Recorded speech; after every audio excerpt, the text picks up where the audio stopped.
அழைக்கிறோம். முதன் முறையாக தமிழ்நாட்டின் மேடையில் திருமிகு பிரியங்கா காந்தி வத்ரா அவர்கள்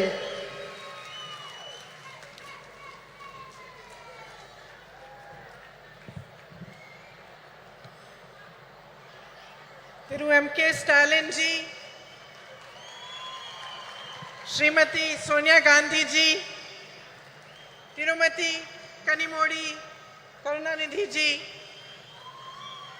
Srimati Mehbooba Mufti ji, Srimati Subhasini Ali ji, Srimati Supriya Sule ji, Srimati Lacey Singh ji, Srimati Annie Raja ji, Srimati Rakhi Bidlan ji, Srimati Dimple Yadav ji, Sushmita Dev ji. It is an honor for me to be here today to commemorate the 100th birthday of Thiru K. Karunanidhi and share the stage on this special meeting for women with all of you. 32 years ago,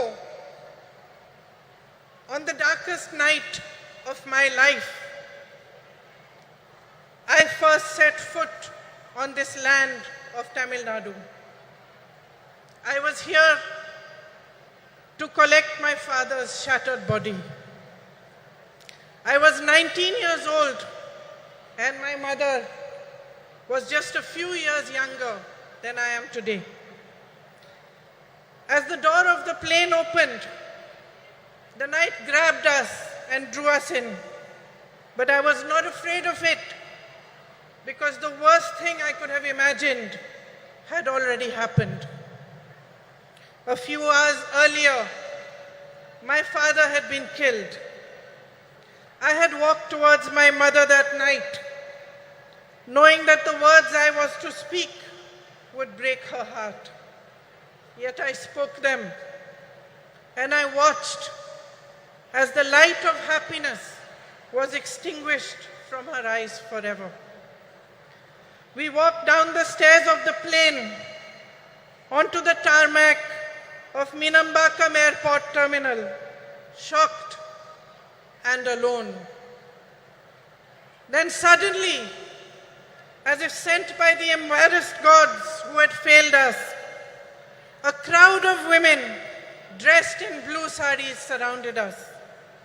They were ladies who worked at the airport. They held my mother in their arms and cried inconsolably with her as if they were all my mothers, as if they too had lost their beloved.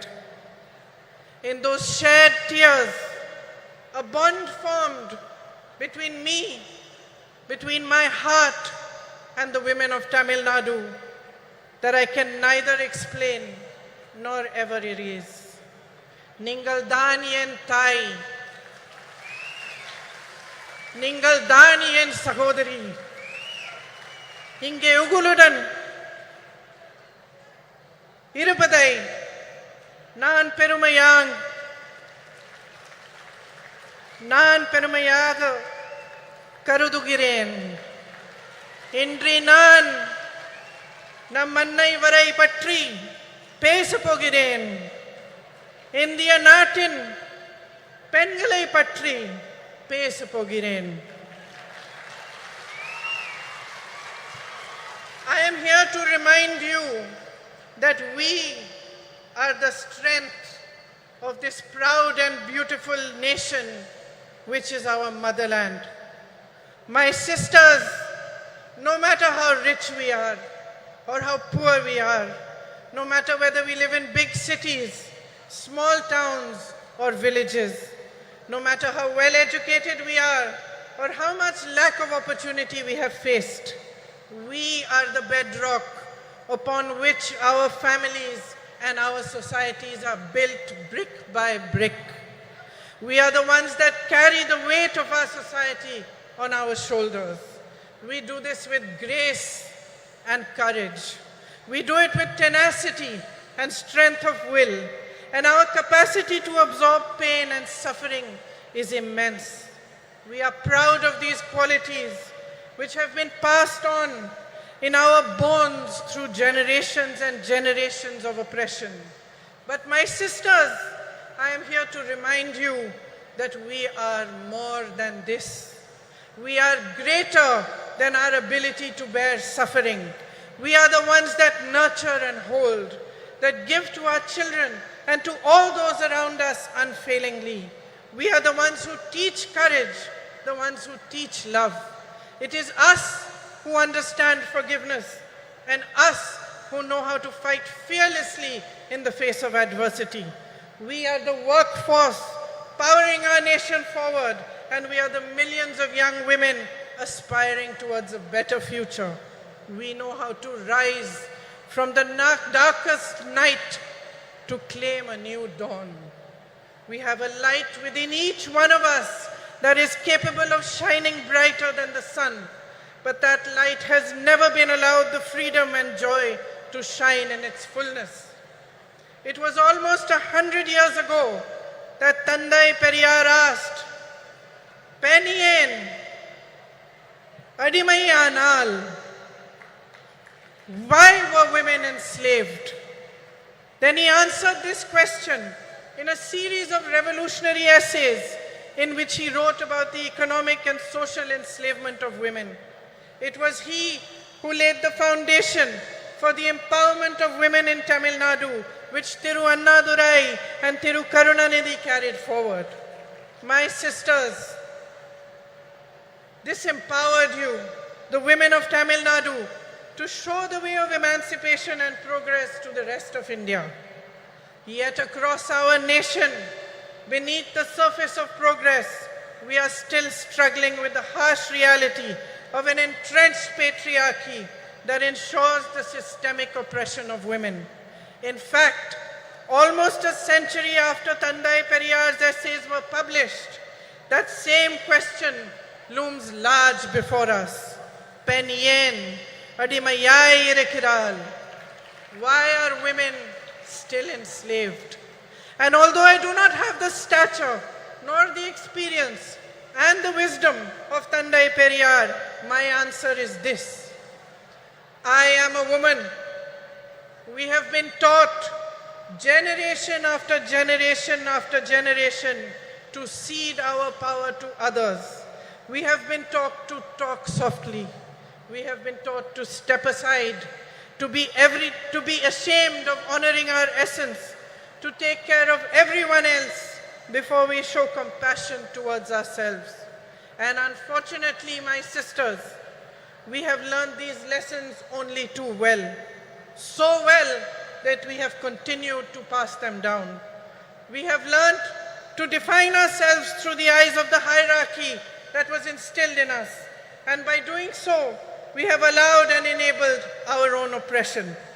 We ourselves have forgotten that the root of discrimination of any kind, whether it is based on color, creed, caste, or gender, is an inability to honor the truth that equality and personal dignity are neither a privilege nor a gift, but a natural endowment of life. Today, there is much talk about empowerment, as every political party begins to realize that women can become a formidable collective force that shapes our nation's future. But they still look towards us with greed. Greed for votes and the greed to capture our power and use it to keep us down. On your behalf today, my sisters, I demand more. I demand that we own our power. On your behalf, I demand the immediate implementation of the Women's Reservation Bill. We, the women of India, have no more time to waste. It is our right to be counted in the political process. I demand that our worth is valued and respected as a political instrument for our own empowerment. I demand that we put an end to the glorification of our tolerance for injustices which are committed against us day after day after day. I demand the rejection of any system, societal, religious, or political, which thrives on our oppression and forces us to collude with it. Every woman holds the right to express and embody her own power, and she should be free to exercise it. You are the essence of humanity. Each one of you standing exactly where you are today, have the power to change your lives, but only if you deeply understand the unbridled potential of your sisterhood. Only if you see in each other the great value of coming together, of helping and holding each other and rising in solidarity with one another. My sisters, nothing can hold back the power of women when we stand as one. We are half the population of this country, half, no less. It is for us to set the barriers of caste, religion, state, language, and society aside. It is for us to recognize ourselves first and foremost as sisters who can unify into an unstoppable momentum for change. Today, as we stand here to commemorate Thirukarunanidhi ji, a leader who understood the power of women, let us awaken to a new dawn. Let us create our own destiny. Thank you. Jai Hind.